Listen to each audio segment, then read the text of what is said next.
نصلي ونسلم على رسول الكريم اما بعد اعوذ باللہ من الشیطان الرجیم بسم اللہ الرحمن الرحیم عن حذیفہ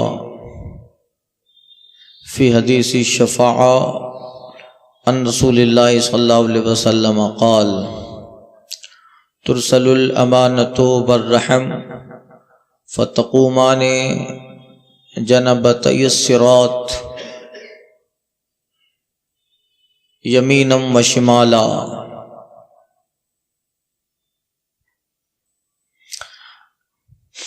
حضرت حذیفہ بن یمان رضی اللہ تعالی عنہ سے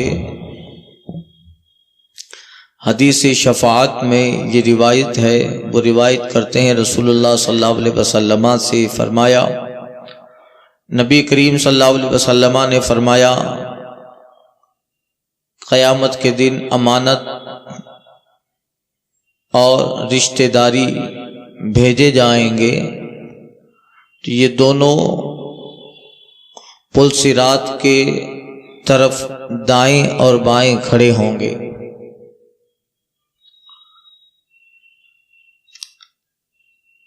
حدیث اپنے ظاہری مفہوم پر ہے، امانت اور رحم رشتہ داری یہ قیامت کے دن پل صراط کے دونوں طرف کھڑے ہوں گے، دائیں طرف یا بائیں طرف۔ اور دنیا میں جنہوں نے امانت کو اور رشتہ داری کو مضبوط رکھا ہوگا، قائم کیا ہوگا، امانت و رشتہ داری انہیں پل صراط میں گرنے سے بچا کر منزل مقصود جنت کی دہلیز تک لے جائیں گے۔ اللہ تعالیٰ قیامت میں امانت اور رشتہ داری کو ایک شکل دے دے گا، وہ قادر مطلق ہے۔ تو امانت سے مراد اس کی بہت قسم ہے، مال کی امانت، عزت و آبرو کی امانت،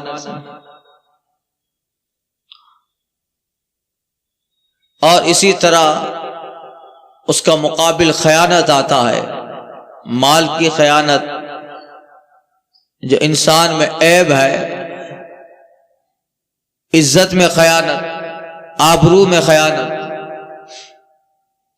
اور رشتہ داری، صلہ رحمی، اپنے رشتہ داروں سے اچھا سلوک، بہتر سلوک، قریبی رشتہ دار۔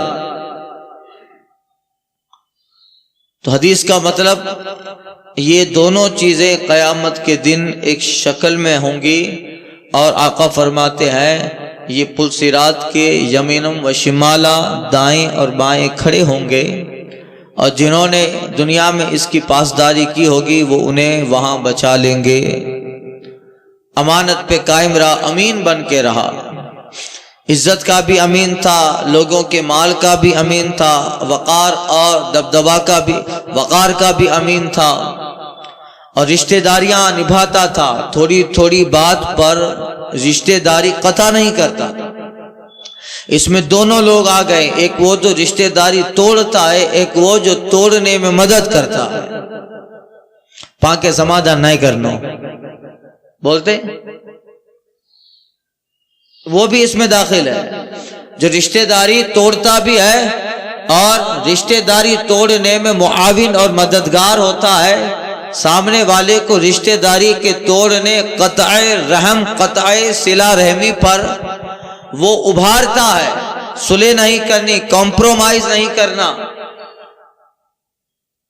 تو اللہ تعالیٰ ان دونوں چیزوں کو، امانت اور رشتہ داری کو قیامت میں رکھے گا پل صراط کے دائیں بائیں۔ اب جنہوں نے دنیا میں رشتہ داری کا لحاظ رکھا ہوگا، تھوڑی تھوڑی بات پر گھروں میں وواد پیدا کر دے، تھوڑی تھوڑی بات پر رشتہ داری قطع کر دیں، اور سال 2 سال 15 سال تک بول چال بند رہے، یہ رب کو پسند نہیں ہے۔ حدیث پاک میں ایک اور جگہ آقا علیہ الصلوۃ والتسلیم ارشاد فرماتے ہیں کہ رشتہ داری کو اللہ تعالیٰ نے عرش پہ معلق کیا ہے، لٹکا کے رکھا ہے، عرش پر ہے، اور رشتہ داری اللہ کی بارگاہ میں کہتی ہے مولا تو اس کو جوڑ جو مجھے جوڑتا ہے، اسے توڑ جو مجھ سے توڑتا ہے۔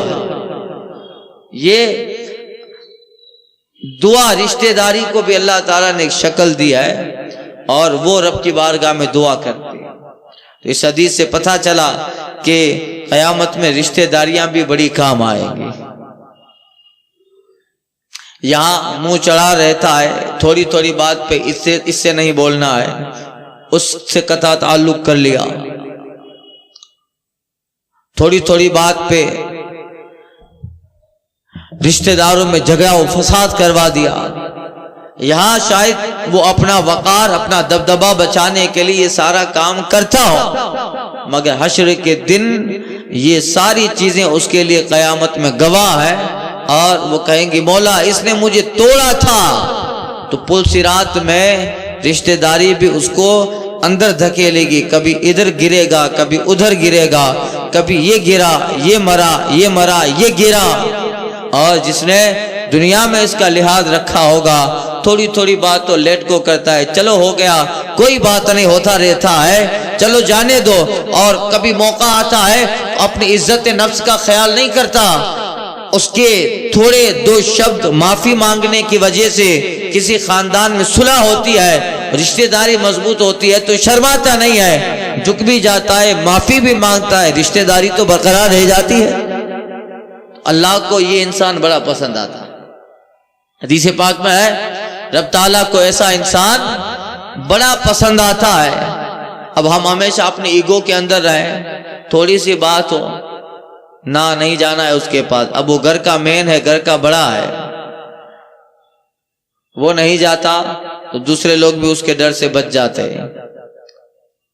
بھائی بھائیوں میں قطع تعلق ہے، سمبندھیوں میں ویواہ جس کو بولتے ہیں قطع تعلق ہے، بات میں کوئی دم نہیں ہے۔ اور ابھی کچھ دنوں پہلے ہمارے یہاں ایک حادثہ ہو گیا، دو بچوں کی لڑائی، دکان والے اور اس کا جو گراہک تھا ایک چھوٹا سا بچہ، ایک بریڈ لینا تھا، اس بریڈ کو لے کر کچھ وواد ہوا، سامنے والوں نے سامنے والے کے ایک آدمی کو قتل کر دیا۔ ایک ہفتہ پہلے کی بات ہے، بچوں کی لڑائی ایک بریڈ کا میٹر تھا اور قتل کر دیا، خون کر دیا، جھگڑا ہوا، اتنا مارا کہ ایک آدمی مر گیا۔ ہم یہاں آ گئے ہیں، پھر این آر سی نہیں آئے گا تو کیا آئے گا؟ پھر ستائے جائیں گے تو ضرور ستائے جائیں گے۔ ہم میں لحاظ نہ رہا۔ رسول پاک صلی اللہ علیہ وسلم نے جن چیزوں کو ہمارے لیے آئیڈیل دیا تھا، ماڈل دیا تھا، ان چیزوں کا ہمیں مطلق کر خیال نہ رہا۔ ہم نے اسلام کو صرف نماز میں اور عید و بقر عید، ان دو چار چیزوں میں ہم نے اسلام کو محدود کر دیا، جبکہ اسلام ایک اتنا وسیع دامن رکھتا ہے کہ اس کے دامن میں جو آئے اس کے اندر سیرت و کردار کی ایسی بہار آتی ہے کہ وہ جہاں جاتا ہے پوری فضا بسیط کو بہار والا کر دیتا ہے۔ تو رشتہ داریوں کا خیال رکھنا بڑا ضروری ہوتا ہے۔ دنیا میں واحد مذہب اسلام ہے جس نے رشتہ داریوں سے لے کر پڑوس، پڑوس سے لے کر قریب میں رہنے والا یتیم، یتیم سے لے کر بیوہ، سب کا خیال اسلام نے رکھا ہے۔ آقا فرماتے ہیں یہ دونوں امانت اور رشتہ داریاں، اب امانت میں مال کی امانت آ گئی، کوئی مال لگ گیا ہے اس کو آپ لوٹا دینا ہے۔ عزت کی آبرو ہے، پڑوس کا ایک صاحب باہر کام سے گیا ہے، اس کی بیوی ہے، اب اس کی عزت کی امانت پڑوسی کے ذمہ ہے، اس میں خیانت کرے گا اللہ تبارک و تعالیٰ کے غضب کو دعوت دے گا۔ پاس میں رہنے والی ایک عورت ہے اور وہ اکیلی ہے، اس کا شوہر گھر سے باہر رہتا ہے، اب اس کے حسن اور اس کے اکیلے پن کا فائدہ اٹھا کر اس دوست اور پڑوسی کے مال اور اس کی عزت میں خیانت، یہ اللہ کو پسند نہیں ہے۔ یہ ساری چیزیں خیانت میں آئے گی، اور میدان قیامت میں پل صراط پہ گزرتے وقت یہ ساری چیزیں بندے کے لیے رب کی بارگاہ میں شکایت کرنے والی ہے۔ اور جس نے اس کا الٹا یعنی عزت کے ساتھ، امانت داری کے ساتھ، چاہے مال میں، چاہے عزت میں، چاہے آبرو میں امانت داری کا لحاظ رکھا ہوگا، قیامت میں یہ ساری چیزیں اللہ کی بارگاہ میں بندے کے لیے سفارش بنے گی۔ یہ امانت کا مطلب یہ بھی ہوتا ہے پڑوس کے مال کی امانت، پڑوس کے ایک دوست یا پڑوسی کی بیوی کی عزت کی امانت، یہ ساری چیزیں امانت میں آتی ہے اور رب تبارک و تعالیٰ کو یہ پسند ہے۔ کتنا بڑا میسج رسول اللہ صلی اللہ علیہ وسلم نے عطا فرمایا ہے، کتنی بڑی زبردست نصیحت آقا نے فرمائی۔ ان عبداللہ ابن عمرو ابن العاص ان النبی صلی اللہ علیہ وسلم قال ان النبی صلی اللہ علیہ وسلم تلا قول اللہ تعالی فی ابراہیم ربی انہن اضللن کثیرا من الناس فمن تبعنی فإنہ منی، وقال عیسیٰ ان تعذبهم فإنه عبادك، فرفع يديه فقال اللهم امتی امتی وبكى، فقال الله تعالى يا جبريل اذهب الى محمد صلی اللہ علیہ وسلم وربك عالم فاسأله ما يبكيه، فأتاه جبريل فسأله فأخبره رسول الله صلی اللہ علیہ وسلم بما قال، فقال الله تعالى بجبريل اذهب الى محمد فقل انا سنرضيك في امتي ولا نسؤك، رواہ مسلم۔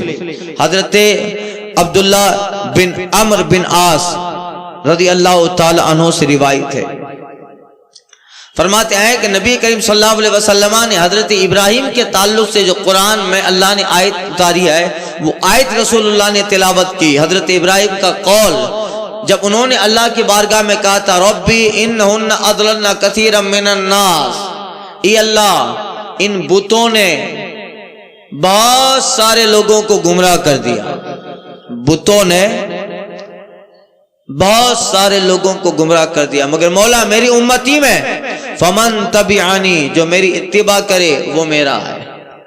حضرت ابراہیم اپنے امتی کے تعلق سے بارگاہ الہی میں عرض کر رہے ہیں مولا ان بتوں نے، بت پرستی گمراہ کرتی ہے، ان بتوں نے بہتوں کو گمراہ کیا، اور مولا مگر میری امت میں من تبعنی، جو میری اتباع کرے، میرے طریقے پہ چلے، مجھے نبی مانے، تجھے وحدہ لا شریک مانے، انہ منی، مولا وہ میرا ہے۔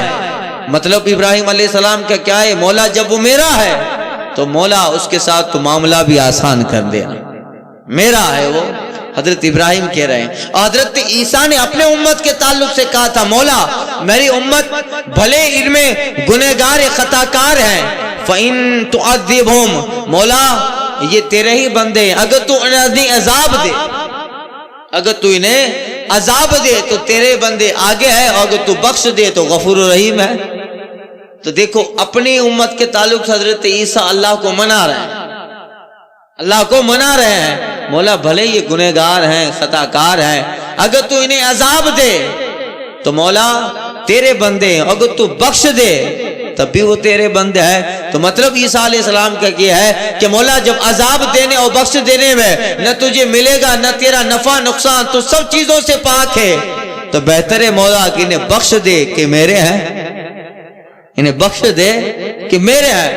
اب آقا علیہ الصلوۃ والتسلیم کہتے ہیں کہ ابراہیم نے اپنے امت کے تعلق سے یہ کہا، عیسیٰ علیہ السلام نے اپنے لوگوں کی امت کے تعلق سے یہ کہا۔ آقا کہتے ہیں حضرت عبداللہ بن عمر روایت کرتے ہیں فرفع یدیہ، رسول اللہ نے آسمان کی طرف سر اٹھایا اور کہا اللہم امتی امتی، مگر مولا میری امت میری امت۔